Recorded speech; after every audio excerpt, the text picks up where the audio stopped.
சாந்து பொட்டு ஒரு சந்தன பொட்டு, சாந்து பொட்டு ஒரு சந்தன பொட்டு எடுத்து வச்சுக்க மாவா.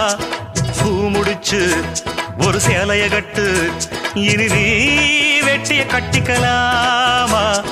கம்பெடுத்தா சொல்லி அடிப்பே, ஜல்லி காளையை போல் துள்ளி குதிப்பே, ஒரு பம்பரமா சுத்தி அடிப்பே. உங்க